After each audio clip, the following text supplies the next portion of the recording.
Hello viewers, ഇത് നമ്മുടെ കല്ലാർകുട്ടി ഡാമാണ്. ഇത് ഇപ്പോൾ വറ്റിച്ചുകൊണ്ടിരിക്കുകയാണ്. വറ്റിച്ച് ഫുള്ളായിട്ട് തീർന്നിട്ടില്ല. ഇപ്പോഴും മോട്ടോർ വെച്ച് അടിച്ചുകൊണ്ടിരിക്കുകയാണ്. ഇവിടെ നിറച്ച് ജനങ്ങളുണ്ട്. എല്ലാവരും ഇത് കണ്ട് ആസ്വദിക്കുകയാണ്. ഇതിൻ്റെ പരിപാടികൾ എങ്ങനെയാണെന്ന് എല്ലാവരും ഇവിടെ ജനത്തിൻ്റെ ഒരു കൂട്ടം തന്നെയുണ്ട്. അതുപോലെ തന്നെ ഇത് കൺസ്ട്രക്ഷൻ ഇപ്പം അതിൻ്റെ ഒരു ഗ്രില്ല് സൈഡിൽ അതൊരു ഫിൽറ്ററാണെന്ന് തോന്നുന്നു. അത് ചീത്തേൻ്റെ ഭാഗമായിട്ടാണ് അത് മാറ്റിയിട്ട് പുതിയ ഫില്ല് ചെയ്യുന്നത്. അപ്പോൾ ഇവിടെ ഒരു ചേട്ടൻ കണ്ട്, ഈ ഒരു ചേട്ടൻ ഇവിടെ വന്നായിരുന്നു.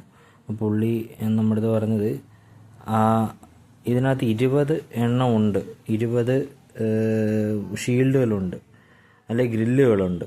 പക്ഷേ അവർ 16 ഗ്രില്ല് വെക്കുന്ന സ്ഥലങ്ങളെ ഫില്ല് ചെയ്തിട്ടുള്ളൂ. ഏറ്റവും താഴത്തത് അവർ കുഴിച്ചെടുത്തില്ല, അതിന് മെനക്കെട്ടില്ല എന്നൊക്കെയാണ് പുള്ളി പറയണത്. നമുക്കറിയില്ല അതിനെക്കുറിച്ചുള്ള കാര്യം.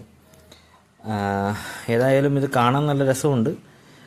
അതുപോലെ തന്നെ ആ വെള്ളം ഒഴുക്ക് ഇപ്പോഴും തീർന്നിട്ടില്ല. പണ്ട് ഇപ്പം ഞാൻ സ്കെയിൽ കാണിച്ചില്ല, അത്രത്തോളം വെള്ളം നിന്നിരുന്നൊരു സ്ഥലമാണ്. വളരെ വെള്ളം തുറന്നു വിട്ട് വെളിയിലോട്ട് കളഞ്ഞാണ് ഈ ഇടയ്ക്ക്. ഇപ്പോൾ ആ ഇട്ട ഭാഗങ്ങളാണ് കുറച്ച് നേരത്തെ കണ്ടത്, അവിടെ തറയിൽ കിടന്നത്. ഇറ്റാച്ചി അങ്ങനെ കംപ്ലൈൻ്റായി കിടക്കുകയാണ്. അത് ഇനി എങ്ങനെയാണ് ഇവർ വെളിയെടുക്കുക എന്നറിയില്ല. മേ ബി അത് ചീത്തയായതിൻ്റെ ഭാഗമായിട്ടായിരിക്കും നിർത്തിയത്.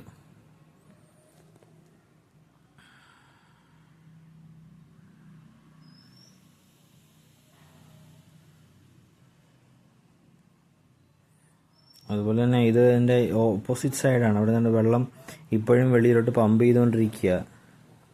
അത് ബാക്കി ഭാഗം മൊത്തം ചെളിയാണ്. അവിടെ മൊത്തം ഇപ്പുറത്തെ ഭാഗം മൊത്തം ചെളിയാണ് ഇപ്പോൾ അടിച്ച് വെളിയിൽ വരുന്നത്. ഇത് എൻ്റെ പഴയ ഗ്രില്ലാണ്, ഫിൽറ്ററാണ്. ഫിൽറ്റർ എന്നാണ് എൻ്റെ പേരെന്ന് തോന്നുന്നു.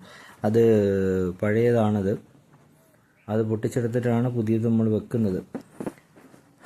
അതുപോലെ തന്നെ ഇത് കാണാൻ വലിയൊരു കാഴ്ചയാണ്. ഇത്രയും വെള്ളം ഉണ്ടായിരുന്ന റിസർവോയർ പെട്ടെന്ന് ഇങ്ങനെ ഇതുപോലെ ആക്കിയെടുക്കുക എന്ന് പറയുന്നത് കാണാൻ ഗംഭീര ഒരു കാഴ്ച തന്നെയാണ്.